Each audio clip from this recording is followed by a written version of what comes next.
ける時代と言ってもいいかもしれません。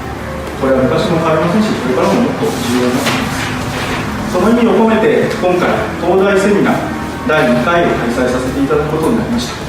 東京大学の、理科一類というところですねに入って、その後、工学部キーワードに書いてあるところ、学校行事で僕は生徒会長をやっていたり、あとは皆さん今お手元にあるかもしれないんですが、